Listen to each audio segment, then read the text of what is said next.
how we do family, from adoption to trans pregnancy, what we've learned about love and LGBTQ parenthood.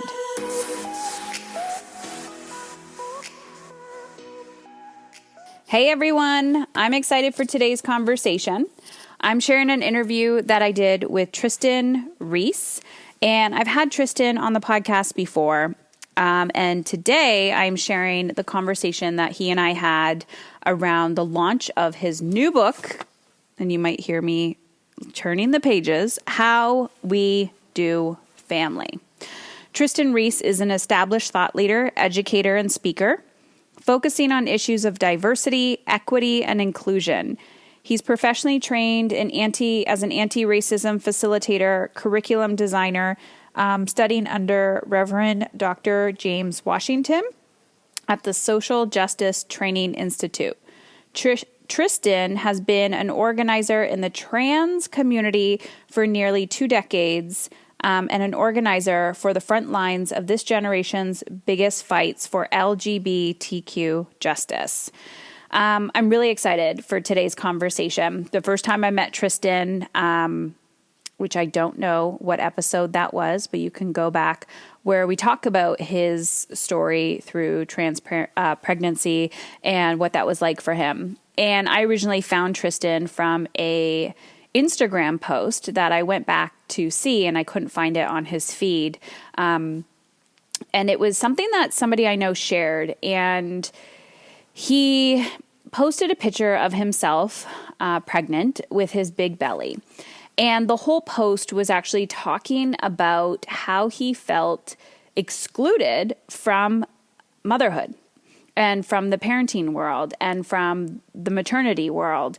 And not so much motherhood, but from, and I'm paraphrasing here, but from the whole birthing world.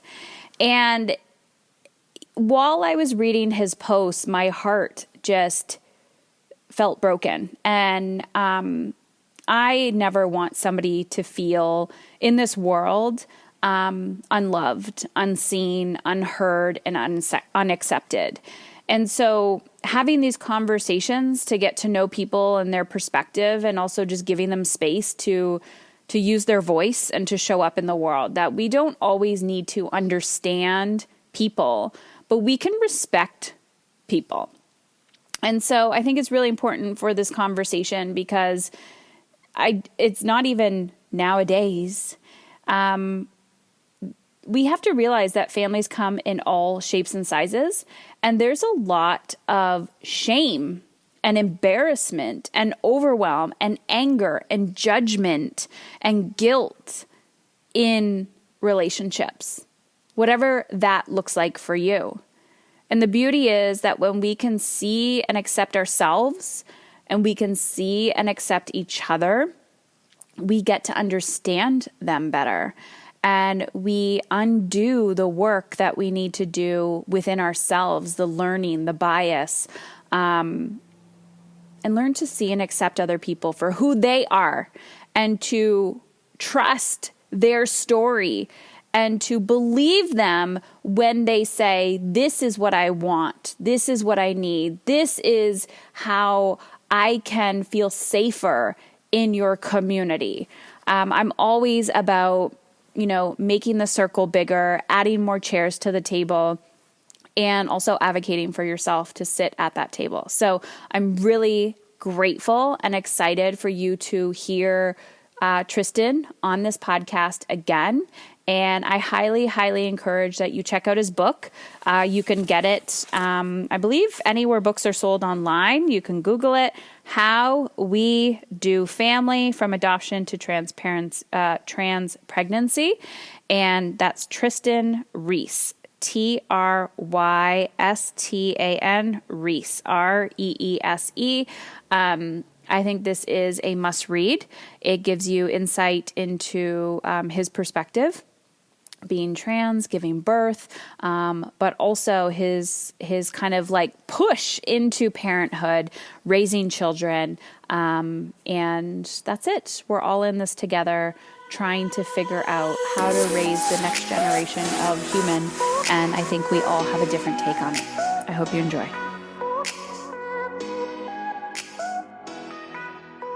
Hello, Trystan. So I'm just going to hold it up, your book here. Good to see you. Great to see you. This is like the second or third time we've tried to do this, and the internet and life. And I think, there's no more faking it till you make it. Let's be real. Let's be honest. So your book came out in July. Yes, came out in July. It's been so weird. I never wrote a book before. You have one, right? You wrote one book? Yeah. Yeah. I don't know. Did you feel it's like buying a house for the first time? Everyone else is an expert and knows what they're doing and you don't, and they don't realize that you don't know what you're doing. Yeah. Yeah. And it kind of feels like parenting, except parenting feels much more rewarding than a book. But the illusion that you tell yourself in the mind, and then once it's done, you're like, yeah, it's a book, like it's paper. It's like the stories are there. And then you're launching a book when you can't see people and you can't hug them and you can't hear their stories. No. So it is like totally one-sided. It's like, is this thing on? I don't know. I sent my kid off to college and now what? Yeah. So So I don't really know how it's going, but I want to say it was fun to write, but it wasn't. It was really hard. It was really hard. I wanted to honor that as well. And I told you this before when we were attempting to have this conversation on Instagram, that when I was reading your book, I really appreciated the stories and the depths of the stories. And I think I had a different perspective because I was reading it post, I just know the energy and effort that went into putting this together and telling those stories over and over and over again. Is exhausting and traumatizing. And you're like, I just want to be me and I just want to live a joyful life. So I really appreciate you doing that. Well, thank you. It's hard. It's hard to go back through like the worst things that have ever happened to you and try it. For me, I had read a bunch of really great memoirs in preparation for writing. And to me, the thing that makes a good nonfiction storyteller is someone who's able to look back on the events of their life through the lens of maturity, and to be able to not bring the sort of pettiness and smallness of the moment to the retelling of the moment. And to try and see it through the lens of there's no good people or bad people. There's just people trying to figure some stuff out together. And so I try to do that, especially with my partner, especially with my in-laws, my extended family, to try and give them as much grace as possible while also being honest about what the struggles were at the time. Yeah. It was hard. It's hard. Do you have a sense of I don't want to say peace, but do you feel complete, a different level of healing through the process? No. I think a lot of people are like, oh, but it was therapeutic, right? It was therapeutic. And I'm like, no, I think as with all stories, a lot of the pieces are still really unresolved. I still don't really know how to think about my adopted kid's biological mother. I don't know how I'm supposed to think about her, and writing about it, didn't fix that, I still don't know what to do, for people who aren't familiar with my story. My partner and I became parents overnight to my partner's niece and nephew, my partner's sister's kids. I still don't know how to view my partner's extended family. I don't understand how a 15-year-old gets pregnant and no one's around to stop that from happening, or to keep it, or to make sure that what happens, she doesn't have another kid at 17 and another at 19 and another at 22 and another at 24.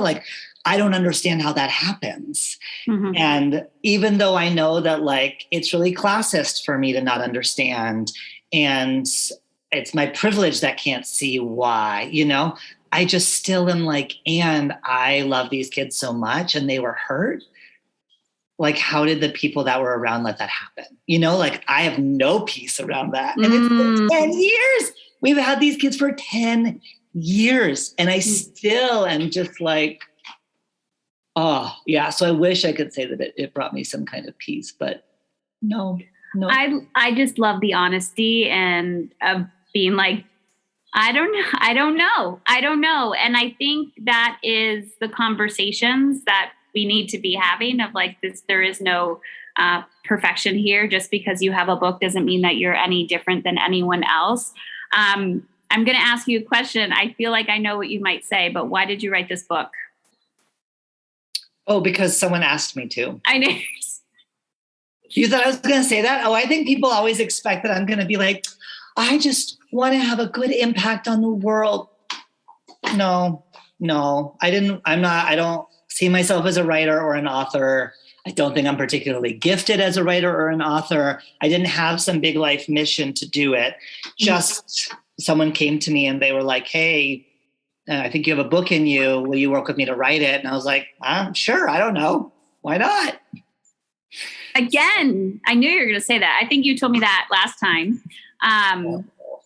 But again, it's taking away this illusion of who you need to be, or like this big mission inside of you. Do you view yourself as a leader? I think so. Yeah. I mean, I definitely see myself as a storyteller. I definitely think that, telling stories, connecting with people, making seismic shifts in our culture, in our understanding of gender and family and all those things. Like I see that as that's part of my calling on this planet. Mm-hmm. And if I'm not a leader, then dear God, what did I spend all of that money on? Like anti-racism facilitation classes. And why did I have to go through all those crappy life moments if I wasn't going to learn from them and help other people learn from them? It would sure be a waste if I wasn't. Yeah. What do you say to the person? Like, we'll dive into your book and story because we're not really talking about that right now. But what do you say to that person that read your book and says, oh my goodness, I could have wrote this story, or I saw so much of myself in your story. I've always wanted to write a book, but I don't have a following. What do you say to that person? I mean, I don't know. Number one, like I have yet to meet someone who's like, oh, I read your book and I see a lot of myself in the story. So I'm like, ooh, that would be great. Can we be friends? And I think that what my story as a writer, my journey as a writer should show people is that like anybody can do it. And not to say that it's like super simple. It's just that what I had to learn is you didn't have to go to like Harvard or Cambridge or have a PhD in creative writing to like put something forward that hopefully some people, want to read. Mm-hmm. And I had a very specific vision for what I wanted for the book. I wanted it to be good. In the literary sense, I wanted it to be good. Mm-hmm. And so a lot of people were like, well, you should self-publish. And I'm like, no.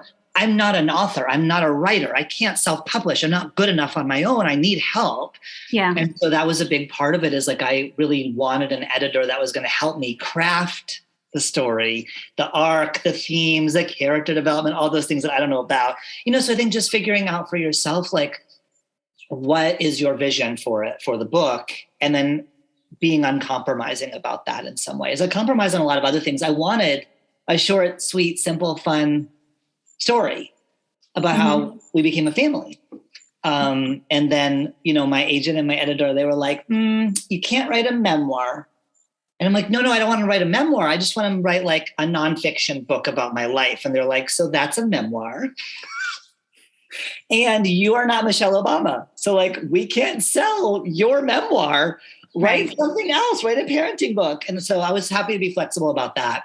But just like, I was really clear about some of the things. I wanted to really feel good in your hands. Mm-hmm. I wanted it to have that good book feel. Mm-hmm. So I think that's it, is just to like, figure out what your vision is and what you're willing to compromise on. And then, I don't know, go for it. I tried to get a ghostwriter and I just couldn't afford the one that I wanted. Yeah. And so I ended up writing it myself, which was a lot of work, but I think it's a little bit more honest since I actually wrote it and didn't have much help in that way. So, yeah. I love that. And that's what I appreciate. And the intimacy of the stories are really, really important for people to understand. So this is a very unconventional topic, which is why I think you said that would be great if somebody came up to me and I was like, yeah, I guess I never thought of that. Someone came up to me and be like, have you experienced trans pregnancy? Have you experienced adoption, LGBTQ parenthood? And you're like, I would freaking love it if someone saw themselves in this book and was like, we need to be friends. Yeah. And honestly, like that's not who the book is for. Yeah. It's just not. And I had a couple of book deals on the table that were about like write the book for queer and trans people. And I just don't think that I don't think that my story is the right story for them. Mm-hmm. My story is the right story for like their moms. That's who the book is for. The book is for like the mom of the trans person. It's really geared much more towards an ally audience, towards a more straight, more, non-trans audience to get some better insight into stories like mine and experiences like mine. Yeah. To say, you want to know? Here, read it. Yeah. I don't want to say it again. Yeah. And I have a lot of people order the book through me because they want me to sign it and send it to their mom, like whether they're supportive or they're still trying to be supportive. It should be the book that I hope people read and they're like, oh, okay, now I have some better empathy and understanding of those things. So yeah. You know what, for me, from my, when I was reading it, it was, it came from the parenting perspective of we're all experienced. What's that saying?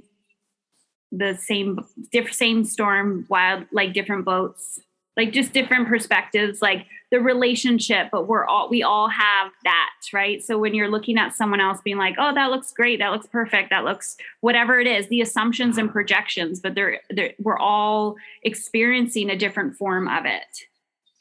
Yeah. I mean, who hasn't had challenges understanding their in-laws? Right. A lot of people have that in judgment about the way that their partner was raised. A lot of people are embarrassed about their own wants and thoughts and needs as a parent.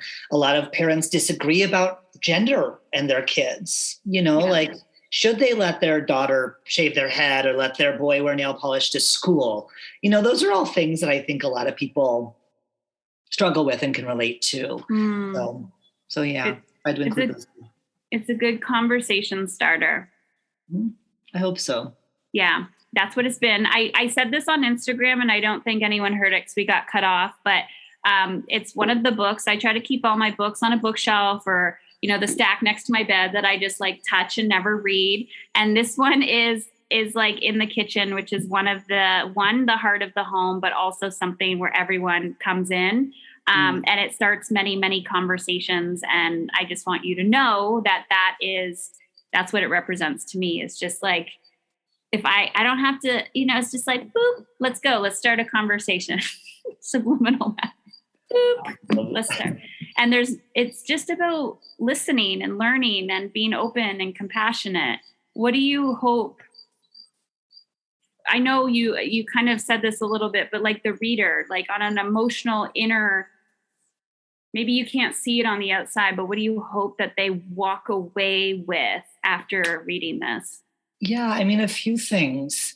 I think primarily it's important to understand that as allies come to a greater awareness of LGBTQ people, trans families, there are lots of stages that they go through.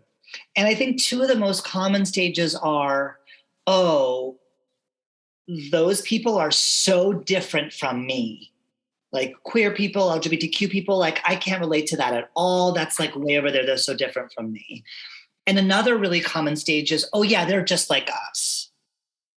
And those are both really important developmental stages. And they're not the ideal place to be doing allyship from.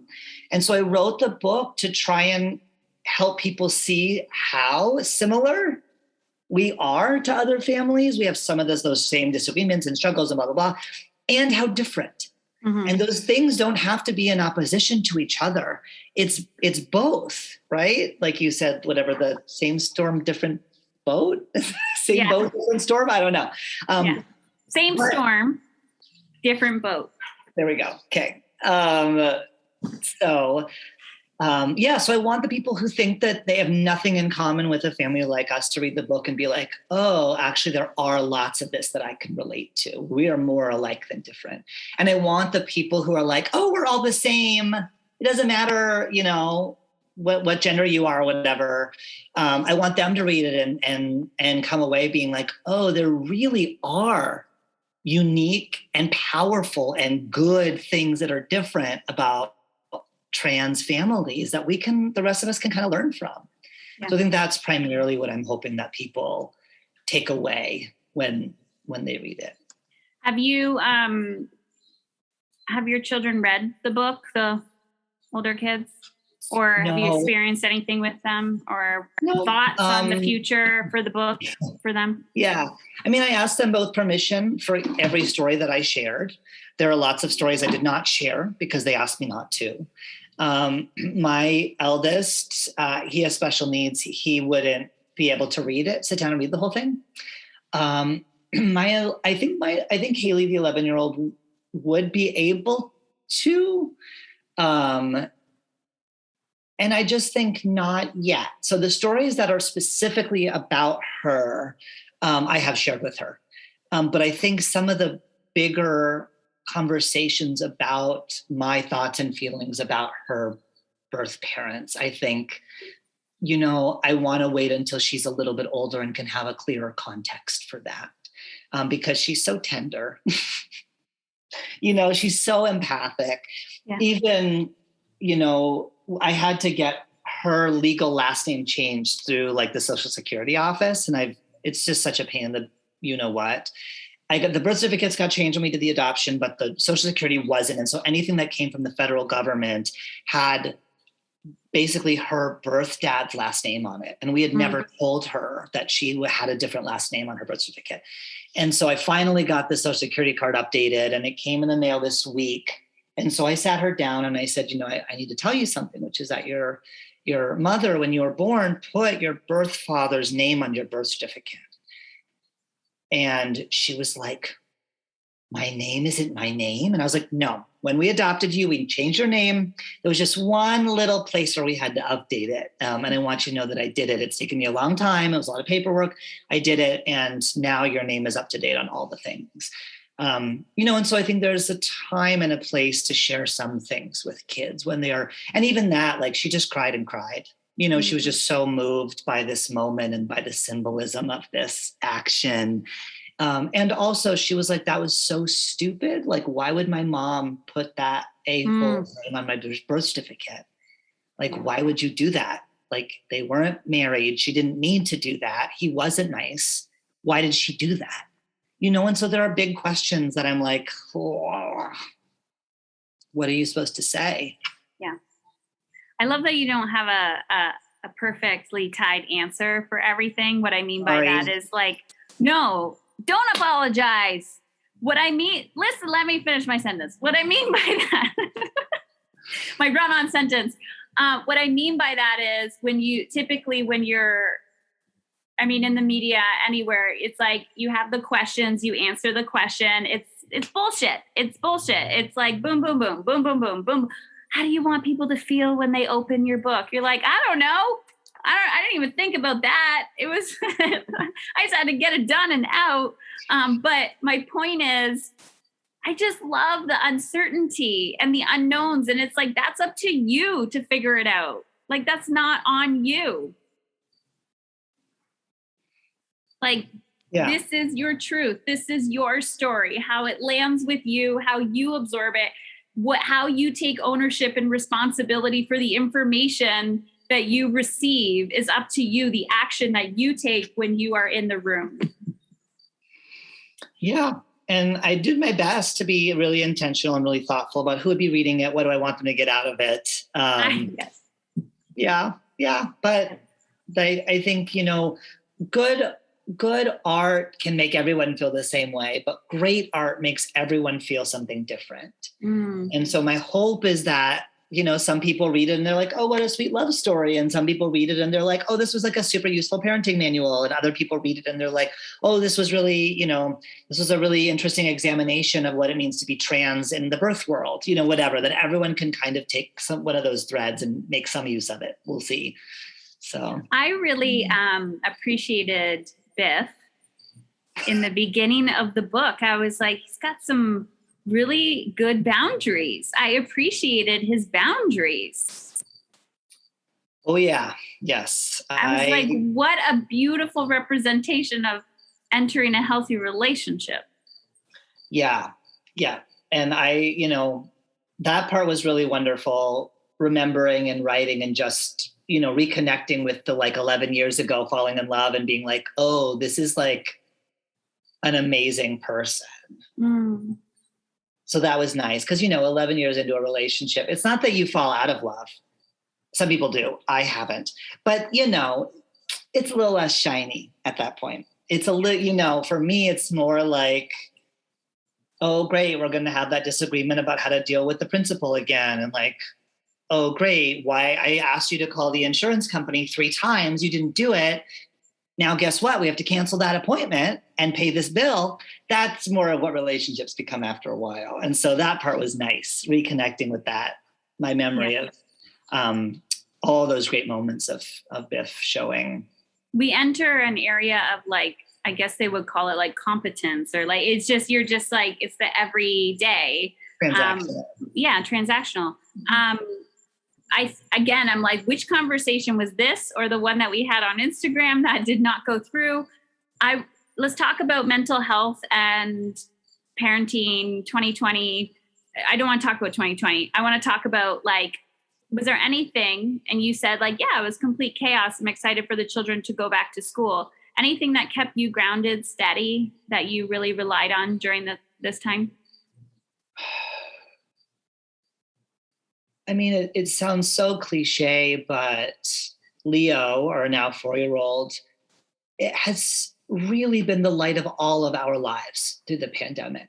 We are extremely lucky to have finally been blessed with an easy child after 2 very difficult children. And, that was the one, I think, great things about the pandemic for us is just I got to go on a walk with him every day. He wants to know the name of every single plant. He wants to know if the crabapple is edible. He wants to know what color does the fig have to be before we know it's ripe. And do we know this neighbor so we can ask if we can have one of the figs? It's so present, tangible, curious, open, that kind of thing. Even Haley will just play for hours with Leo because it's more fun than looking at TikTok. Yeah. To build a Lego thing or a puzzle or go for a walk or whatever. So that really has been to get to spend that level of time with one of my kids. I never got that with the others. And the fact that he just happens to be easy, not because we did anything different or special, just because some kids show up and their personality is a little more chill or a little more difficult. And his has been a little more chill. And so that's the only way we've been able to get through. I don't know how else we would have done it. I think too, it reminds you to stay curious. It just brings you back to that present moment. Come back. I'm here. I'm interested in this fig. I'm interested in this plant. I mean, and we're in our head thinking about a million different things that we need to do. And it's come back to the fig, come back to the plant, come back to the present moment. Oh my gosh. This morning I had a meeting that started at 7 a.m. with someone who's on the East Coast. And so Leo woke up halfway through my meeting. And so he comes up the stairs all groggy. And I just pick him up into my arms in the middle of my meeting. He's not even wearing a shirt. He was wearing pants, but no shirt. And instead of cuddling, he's like, I just had the bestest dream ever. He told me about his dream. And it was just, those little precious moments, I would so much rather be having that conversation than a business meeting. And luckily that business meeting person was just she was totally okay. She has kids too. She's a queer parent. she wanted to ask him questions about the jungle gym that was in his dream, so it was fine. But those sweet moments have been really good. I think everybody wants to know more about the jungle gym these days. Before we were also, when I was talking about the book and I said, what's the response that you are getting? And you said, I don't read the comments and I don't read the reviews. What's your choice of that? And how long have you been doing that for? Yeah, I started to bring like a really intense sense of intentionality around my social media consumption and usage during my pregnancy. So when I started to tell my pregnancy story publicly, as I write about in the book, the backlash was really severe and awful. And there were some mornings where, Biff would get up and deal with kid stuff. And I would get up. And then before I was even fully awake, Biff would be like, no Facebook today, right? And if I promise Biff something, I'm going to do it, So I'd be like, okay, no Facebook today, no Facebook today. And so that's been a little bit of a pendulum swing back and forth, So there were times I'm like, okay, I think it's safe for me to like go back and kind of be present on social media. And then some new pocket of the right wingosphere would rediscover my story or discover it for the first time. And there are memes about me. There are posts about me. I get a renewed torrent of negative comments and messages and all of it. And then people who call themselves allies will take screenshots of the negative comments and messages and DM those to me and be like, OMG, can you believe how awful people are? Yes, I can. I don't need to know. Yeah, please don't. So then it like kind of swings back and then I'm like, okay, never mind. I can't do anything. But then I'm not able to connect with all the people in my life. I'm not able to share my stories. I'm not able to practice writing. And so where the pendulum has swung back to is I've really tried to be intentional with my therapist. Like, what are the most toxic places and how can I avoid those? And it's just all comment sections ever. So I don't read any comments on anybody's posts. If I pay attention to my body, I can feel, even on a friend's post, even on a public post, I just have that because the transphobia was so violent. I can't convince my body that it's not dangerous. I just can't. And I appreciate my body for keeping me safe. Yeah. But I just can't seem to get to that place where I can engage in a healthy way. So I don't do any comments at all. And as far as I'm concerned, book reviews are the same as comments. It's not going to be at all healthy or helpful for me to read them. I have one friend where like, if she sees a really positive review, she'll like screenshot that and send it to me. And she'll say like, don't worry, I know you're not reading reviews. And so I won't say anything negative, but here's a really sweet one, so that's okay. But even that, I can feel my anxiety start to raise because I'm a pleaser. I want to know that feedback. In some ways, it's a little bit like the train wreck too. It's like, you don't want to look, but you do. Yeah. It's like being in recovery for something. You're just like, I can't step into that world because it's the hook and then you get sucked in. And I really appreciate that boundary and like just communicating that, because I know a lot of people struggle with something in the social world and having our own boundaries with it and then taking that to the extreme. But for some reason, we're so addicted to our phones. And then we just go down that hole. And then with the last being at home more and in isolation and having more time with ourselves and not being so physically busy. So thank you for sharing that. Do you get nervous when you open your DMs? I don't open them anymore. Okay. No, I hired a virtual assistant and she goes through all of my DMs now. I was going to say, yeah, you're like it now. Like you're up. You're not up here. I know that, but you're like, you got your gatekeepers. That's the whole point. You got your people, right? The bubbles providers. And what really like inspired me was I heard Brene Brown interview Dolly Parton. And Brene Brown asked Dolly Parton, like, what's the hardest part of owning an empire? And she's like, firing people. And I'm like, that's the hardest part for me too. And so not to be like, I have a similar personality type as Dolly Parton, but in some ways I do. And what she said was, that she had to learn that she tried to harden her heart, but she couldn't. So she had to strengthen the muscles around it. And so metaphorically speaking, like when I heard that, I was like, oh, the goal isn't to be hard-hearted. The goal is to build up things around your heart so your heart gets to be tender and not crushed all the time. And so for me, metaphorically, it's like, wait, why don't I just pay someone to be the filter so that they're getting something out of it? It's not someone who's volunteering. It's not a friend. It's someone it is Courtney's job to go through my DMs, get rid of all the bad ones. Anything that's useful, she'll send me an email and say like, Edwin is a trans guy who wants to know if you have any recommendations for masculine pregnancy wear. And I just tell her what the response is. She copy pastes it in and I don't ever have to look at them. And it's just had to be that way because it's so brutal and toxic. Yeah. Yeah. I appreciate that. So you get to continuously practice and lean into your authentic self. And putting your story out into the world, right? The world needs to hear it. What are you up to these days? We're recording this in September. What do you got coming out? Tell us about your organization, your company. My world. Well, my audiobook came out 2 days ago. I did nothing to celebrate because I don't have capacity to do anything. I just had to email the audiobook people to be like, hey, can you guys make me a social post or something? Some links? So the audiobook is out and I got to read it myself, which was really fun. Where is that on? What platforms? I think on Audible. Okay. I don't know. See, this is part of the problem, isn't it? I don't even know. My mom said she listened to it and liked it very much. I did a good job. That's what my mom says. You're like, thanks, Mom. Thank you. Thanks, Mom. So I know that it's on Audible and maybe on other things too. I don't know because.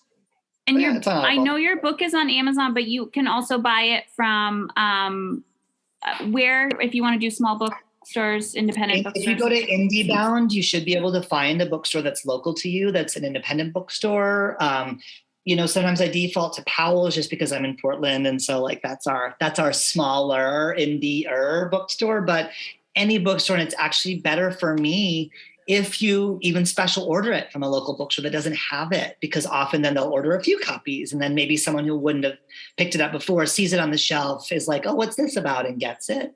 Mm-hmm. So order the book. And I run a consulting firm. I do a lot of storytelling, a lot of speaking engagements, keynotes for organizations, a lot around Pride, Trans Day of Remembrance, all the big sort of LGBTQ holidays, as well as more tangible, Trans 101 workshops. That happens to be my professional background is in curriculum design, facilitation, training. So nice. I'm assuming you're doing a lot more virtual keynotes these days. All virtual. Yeah. Yeah. Which again, I just hate. I just hate it. And I know I'm supposed to be all good vibes and what are the benefits? Yeah. Okay. But I'm trying to get better at letting myself have space. Yeah. Or to just be like, this sucks. Yeah. Yeah. I just wanted to say thank you. Thank you for this conversation. Yeah. You've given me a lot and I really, really appreciate you. And again, we all have our own experiences, but I'm obviously projecting and reflecting from my own experience that just the courage to put that on the page and to go back to those stories. So I just wanted to say thank you. Of course. Yeah. Thanks for reading it. That's the blessing that I get back is hopefully other people are reading it and getting something out of it. So can you let everyone know website where they can find you on Instagram and anywhere else you're hanging? Yes. For lots of baby pictures and more stories. My social media handle is at Biff and I. So my partner is BIFF, Biff. And so it's at Biff and I. And my consulting firm is Collaborate Consulting, and we're at Collaborate Consulting on all the things. Yeah. Awesome. Thank you, Trystan. Thank you for having me.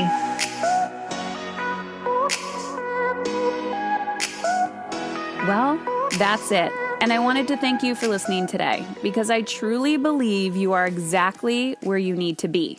And now I have a favor to ask.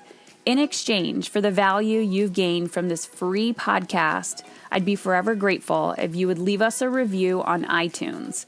Share the show with at least one woman in your life who you feel would benefit, and or take a screenshot and share it on social media. And always feel free to tag me at Heather Chauvin.